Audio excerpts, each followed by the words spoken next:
Howdy, of you delicious people. I'm here today to review Guardians. So, the main reason why I'm going into this is because this is kind of a very unique superhero kind of film. And, I found this years ago.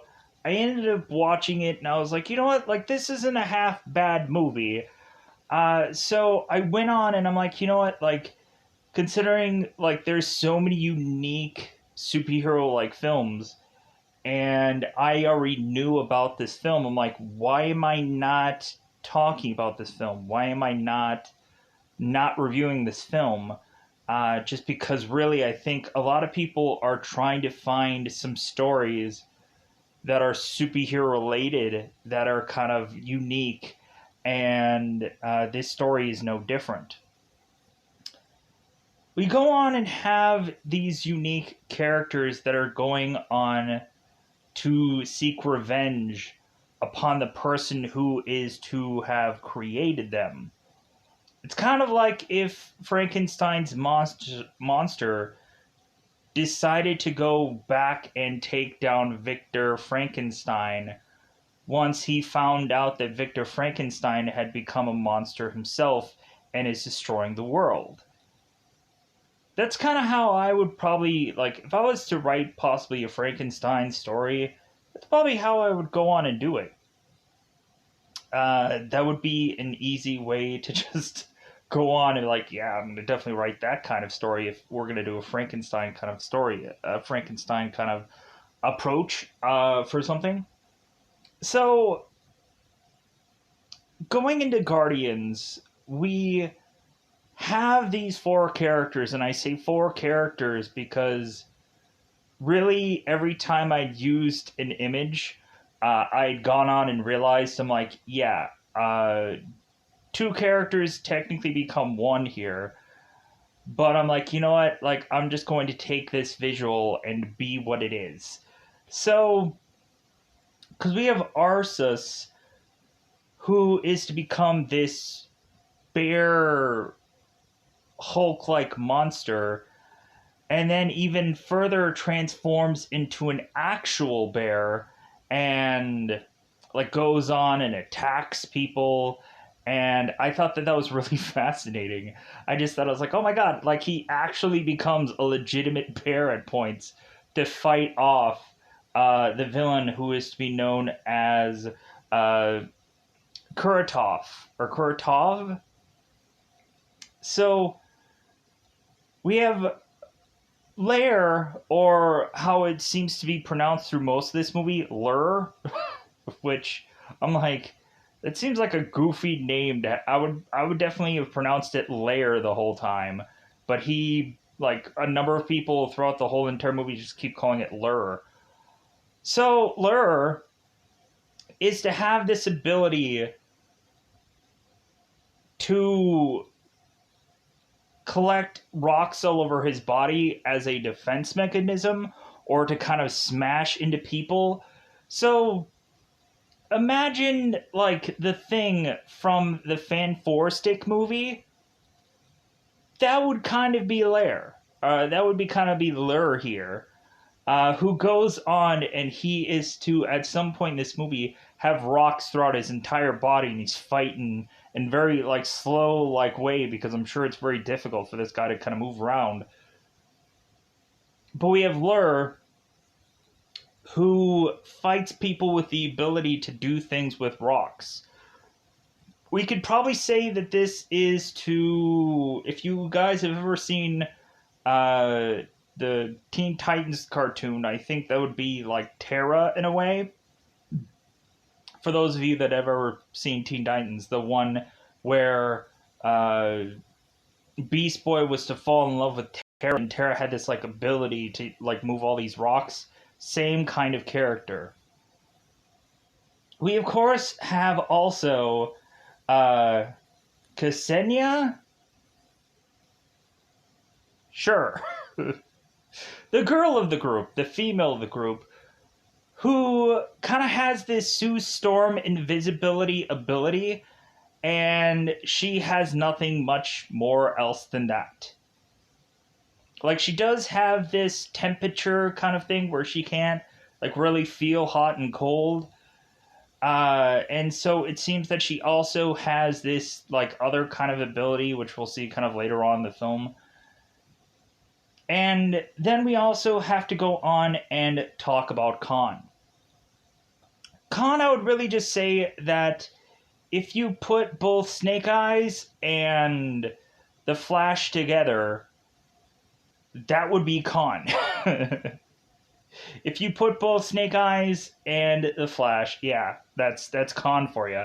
This guy who goes on and has these massive blades that have this kind of like, it's kind of like a moon, like weird curve of them. And so yeah, so this guy has both speed and blades where he slices through people. And he, of course, to be like a paid hitman, I'm assuming. So, with this story, we get all four of these characters to go up against their old nemesis and to try and take him down. Finding out at some point that I would have to go on and give, honestly, so many movie comparisons to this film. I'd probably say that some of this has some flavor of Hellboy, Fantastic Four, either one of the films. Uh, you probably go on and also say like G.I. Joe. It kind of has that kind of feel to it at some points. Uh, I would probably go on and say like a lot more, possibly. But I think I want to leave it at that. It seems like really, uh, yeah, a lot of people can make a number of other comparisons. I think the quick comparison would probably be Fantastic Four for this movie, weirdly.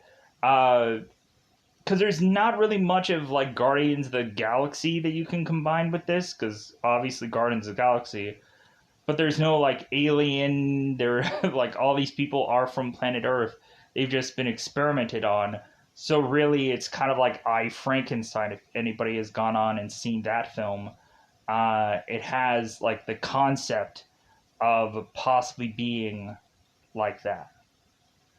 So, with that said, I think I've kind of talked about this movie vague enough. Because really, at this point, it's like an hour and 30 some odd movie. Currently, right now, it's on Tubi, Tubi.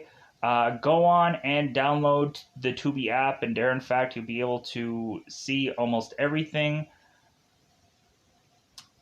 within that app just by going on, and possibly I think all you really need is just a Google account, and I think that's it. If you don't conveniently have one, then you probably might have to make one for whatever reasons. Or maybe if you have a friend that has Tubi anyways, then whatever way to ask that friend about Tubi.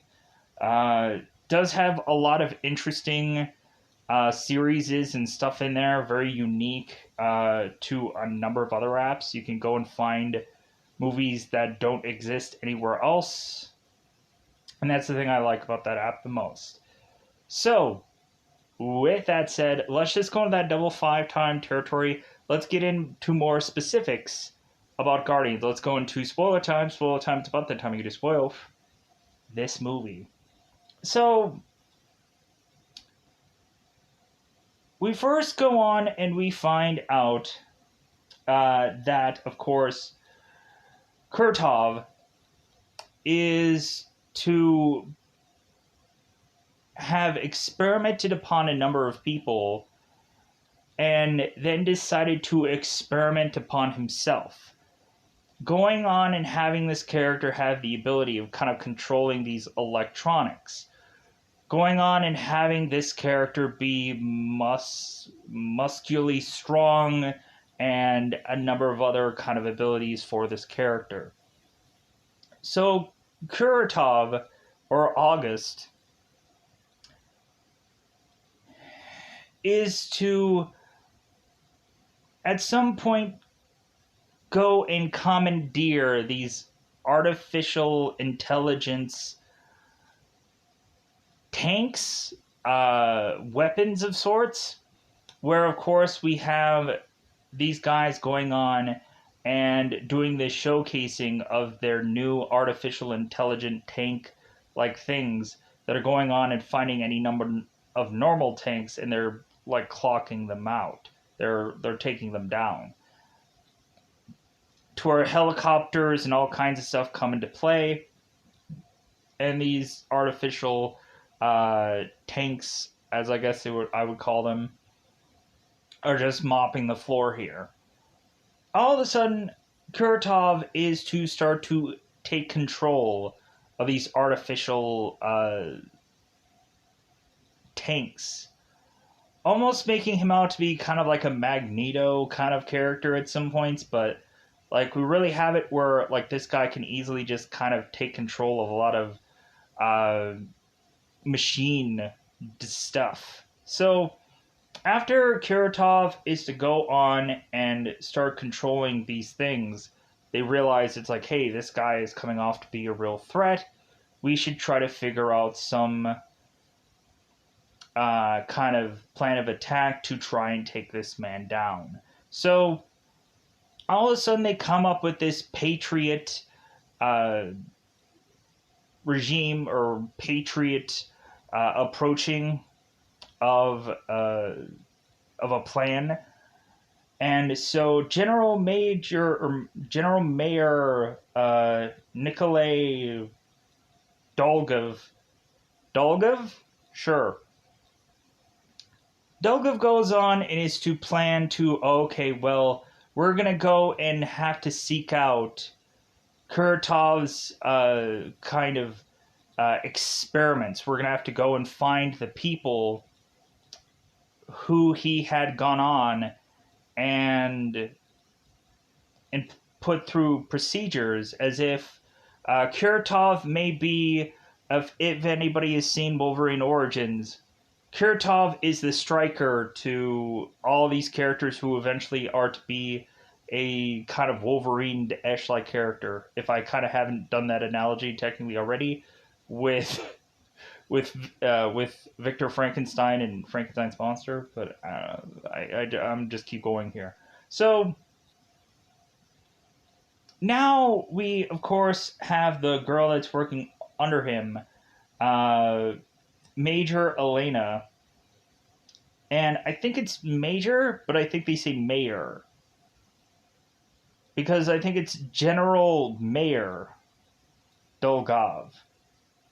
I don't know, because I Google searched the name and I was like, okay, like this says Major. Anyways, so we have Elena that is to start to ask everybody, okay, like figure out where all these Guardians are, like go and search through the net and find out if there's any weird kind of things going on, any weird occurrences, or any kind of videos that, of course, are to be shown with anybody with unique abilities, unique powers. So Elena is to go on and do all the heavy lifting for this thing. She's to go on and find all these people. And then the general is to go on and eventually leave and just say, and just like kind of change to be on the villain side of things. I'm like, so what was the point of this guy going and calling this whole Patriot thing just to hand it off to this one woman? And I'm like, what a waste of time this was. So Elena is to go on and find Lair. That's the first person she finds. And so Lair, I guess, is to become this very religious, church-going guy that is to kind of be in these, like, this hood, and, like, his clothes are very ratty and so on and so forth. And so all of a sudden Elena is to convince Lair, hey, yeah, like, come on with us, like, join and go on and take on August. And so Lair is going on, and at first he's going to attack her, but as soon as she says that name, he turns around and he's like, well, because she calls him by his full name, which I don't actually remember what that is. And so Lair tells this girl to just call him Lair because that other name is dead. Because he has a whole story later on while he's injured, laying down on this bed, where he mentions the reason why his name is dead, because basically he had went on and eventually had a daughter. He had a daughter who had grandchildren, and Lair had outlived his own daughter to the point of having to bury her and be at her funeral. And that is the main reason why this guy's name had to just be changed, because he is just no longer that guy. And I guess all his grandkids went off and probably got old and probably all died also, because we find out that every single one of these characters don't really age. So, with that said, Lair is to go on and immediately find Khan. Khan is going to some random location somewhere and being this assassin going through and speedingly slice through all of these vehicles, which is to slice a vehicle in half, which is to also slice some man that, of course, Khan is trying to kill in half, killing every single one of these guys fairly easily and fairly quickly. And so Khan goes and rebumps into Lair, and Lair is just kind of goading out Khan to just like, hey, you want to join me and fight against Kuratov? And Khan's like, okay, sure. It's not like he has anything really better to do. So we have next up, and I don't know if this is all in perfect order after this point, because it doesn't really matter. So we have, of course, Kinsiana, who we find out is this circus performer that is to use her abilities to just make money. So what she does is she jumps from this very high height and goes into this water, and then comes out of the water completely invisible, and all of this confetti starts to spray upon her body, and then she becomes visible again, and then people are like, oh my god, this act, oh my god, it's amazing. And so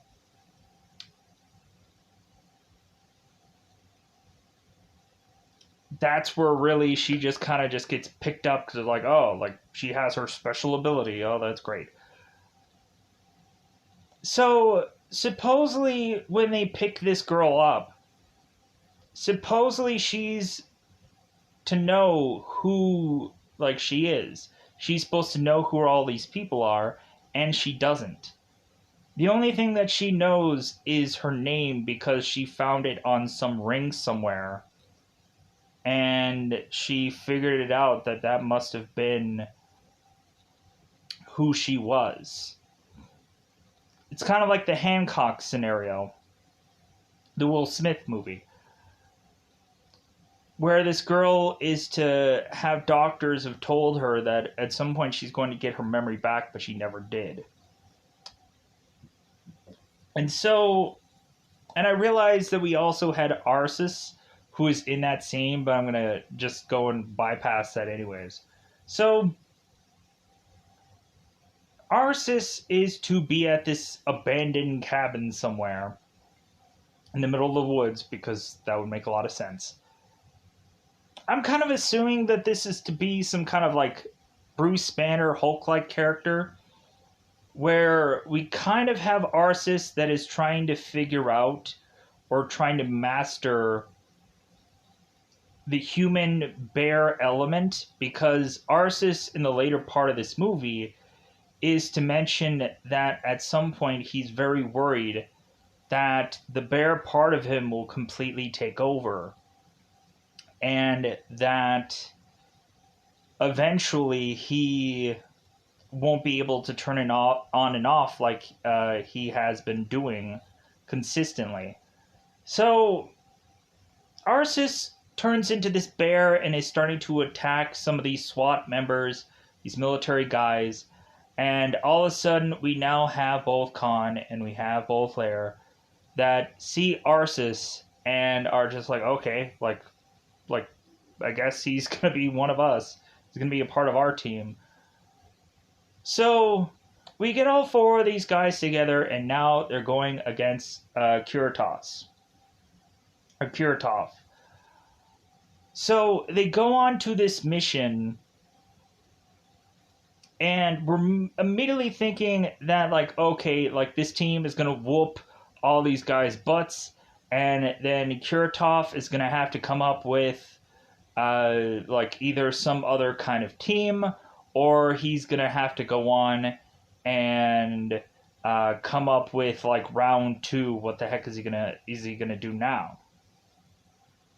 Kind of how, like, a League of Extraordinary Gentlemen went on to be, where all of a sudden, like, the League was doing really well, and then Moriarty, or whatever the villain character's name was, because there was a number of different names that this guy went on to. I think it was called, like, the Phantom, where he gone on and decided to, like, use all these characters to create the villain side of the League of Extraordinary Gentlemen. I thought it was going to be like the same thing for this movie, but it just never went that direction.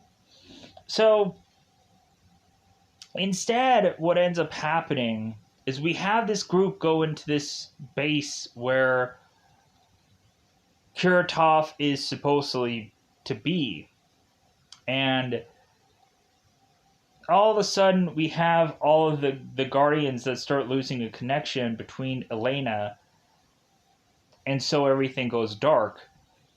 And so now every single one of these characters, like, I thought this was probably going to be like a really stealthy mission, but I guess not. Like a reconnaissance kind of thing. So all of these characters release their powers and go on to have Khan get tranquilized in the neck, bringing him down. Arsis goes and gets netted, and then he ends up, like, demorphing to his human side, and he's just caught in a net. And we have Ksenia, the Invisible Girl, who also goes on and gets captured. And so what happens with Lair is to kind of form all these rocks all over his body and try to take down these guards. But then all of a sudden, Kuratov is to come into fray and just start beating down Lair to the point where Kuratov goes on and lifts Lair and freaking knees him like Bane from The Dark Knight Rises, injuring Lair so badly. So Lair is to have been separated via the rest of the group, and Lair is taken back with Elena, back with all the military people, because I guess there's a legitimate reason for that. Because later we go on and have one of these other doctors who had worked with Kuratov but escaped, and Kuratov had thought that this other scientist was dead. He had come back to work with Elena and had mentioned to them there's a reason why Kuratov had injured Lair. And that's simply because all of these characters can go on and combine their powers together and release this one energy blast to take down any number of threats, any number of things. But the only problem is, if they use this, they could also possibly kill one another. It could be dangerous for them to do something like this. So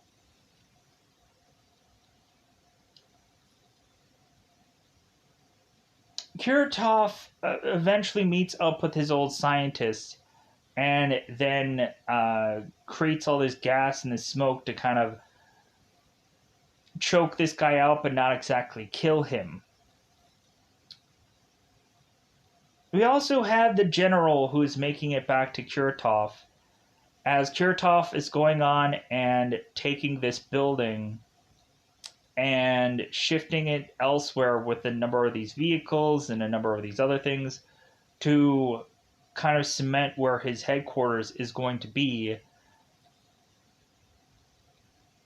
within this city. So Kuratov is talking to the general who had told him, like, hey, like, I gave you all these guardians,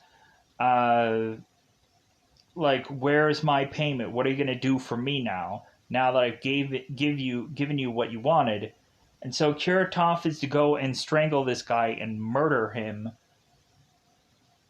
And so now we have 3 out of the 4 guardians that are in this force field, and Kuratov is talking to all of them, like, hey, like reminiscing and like, oh, hey, all you guys are back, isn't this great? And la la la la, kind of catch up. So we do have it at the end of this movie where Ksenia is to remember something by the end of this, and the only thing that she really remembers is who is to have exactly given her this wedding ring. And she kind of looks over at Arsus, but it seems like there's nothing that really comes of that. But yeah, like, that's what happens with really towards the end of this movie. I'm kind of covering all over the place.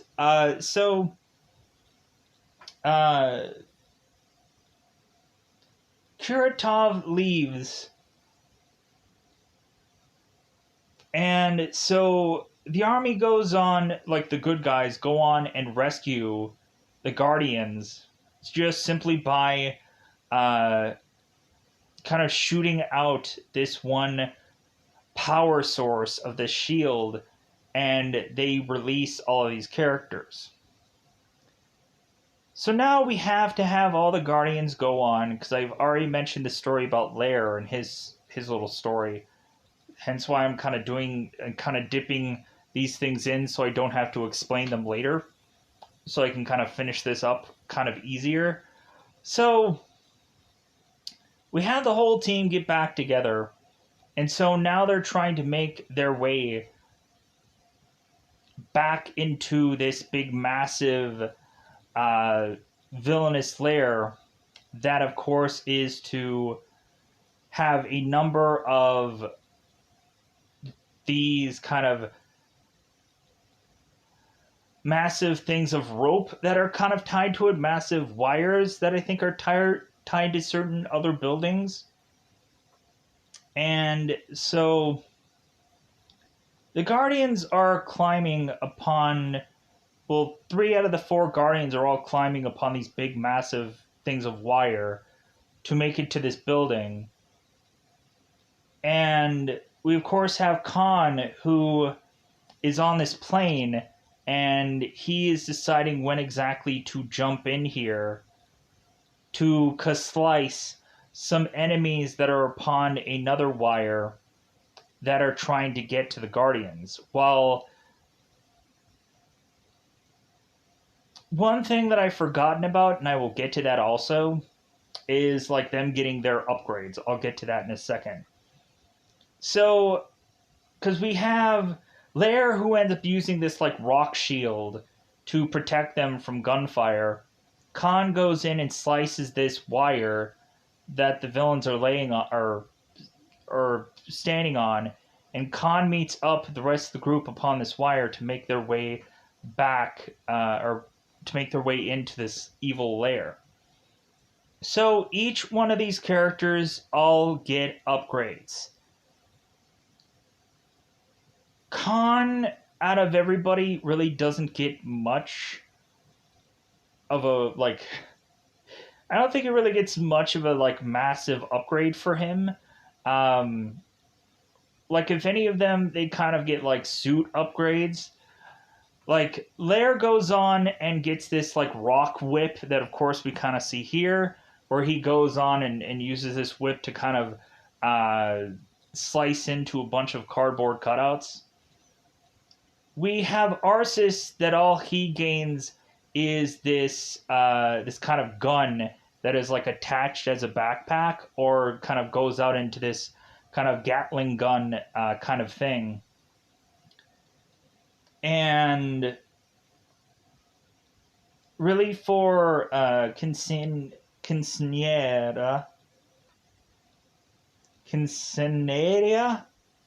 she goes on. I'm going to butcher this name every time. We have this girl that goes on, and maybe it's Cinia. I don't remember.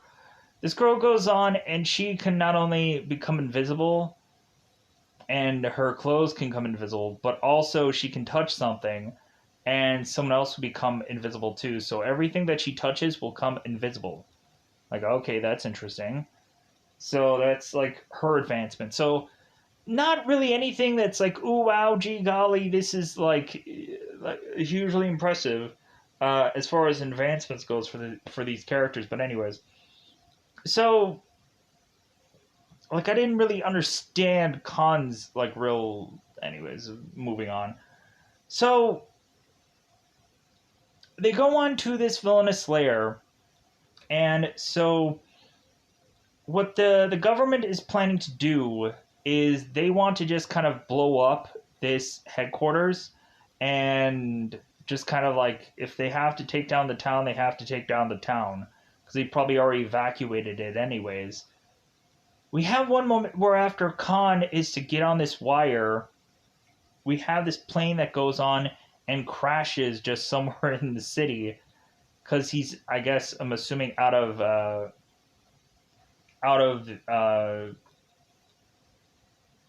gas, out of plane diesel, so he just has to forcibly crash this plane.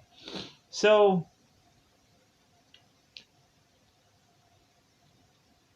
we then go on in this story and have these characters go on, and they make it to Kuratov, and they're all kind of fighting him one by one.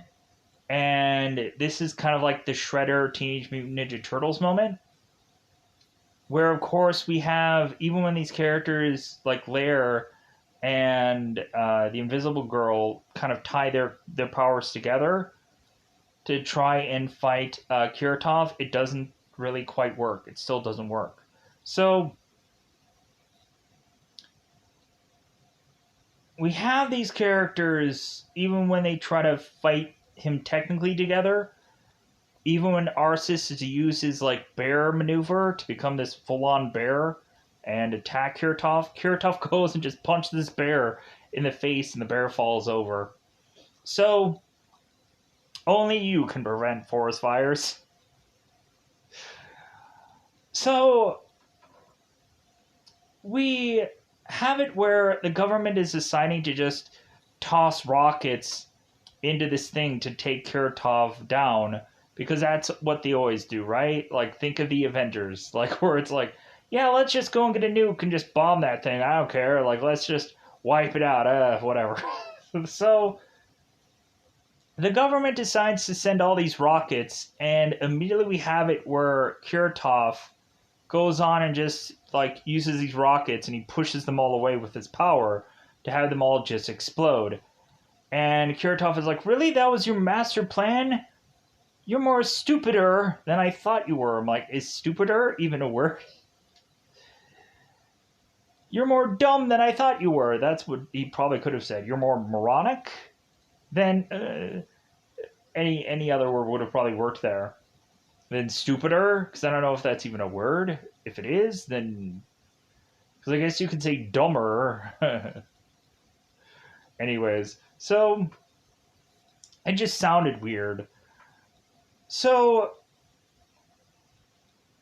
because Khan goes and attaches himself to this plane, and attaches all the other Guardians to this plane, and they evacuate from off of this place, because Khan is to realize that they're sending rockets in, And so once they try to send these rockets in, thing doesn't work.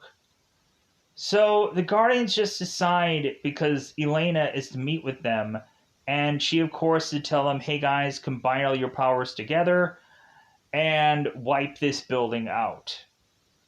And so, of course, all of them touch one another weirdly, as if this is Fantastic Four 2. And all of a sudden, we have Lair, who has this big energy ball that is to go and hit this building.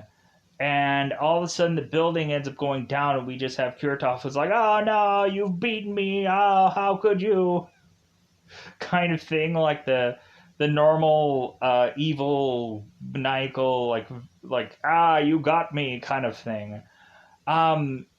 Immediately, I would have liked for there to have actually been like a fight out between these characters where you go on and you actually have the blast thing being used against this guy, like right in front of him, instead of like just taking out this building. It seems lame, in all honesty. We also had that one other thing where we had them forcibly trying to figure out how to put that force field down, and the Invisible Girl had to go inside the lair to go and touch this thing to have this force field go down, and then Arceus had to grab her, pull her away, so they can go on and have nobody really attack this place. It was kind of a wasted at bat for that. Like, it was like I guess the only thing that they were getting ready to do, like, they helped bring in rockets. Like, nobody else from this military went in and was trying to help out the Guardians. So I really just don't understand what that was exactly for. I just didn't understand it. But anyways, so after the Guardians had won this, we kind of have them go on and do this, like, Avengers Ocean's 11 kind of thing, where they're relishing in the fact that they are to have won, or they're kind of basking in the fact that they've won, and they feel good about it, and now they're all in their street clothes, and we had the one girl mentioned about, like, what the ring was all about, and so each one of the characters start walking off, and Elena's like, well, wait a minute, we could probably use the Guardians in a sequel film. And the guys are like, I don't think that's ever going to happen. Like, I think we've probably made as much money as we're probably going to make out of this film. So, later days. So, the Guardians walk away, realizing there's probably not going to be a sequel after this. But, like, wouldn't it be great to just kind of figure out how you can use and put together with these characters? So yeah, that's the way that this movie just goes on and finishes up. So with that said, I think I'm also going to finish up and get out of here. Bye, everybody. Bye, everybody.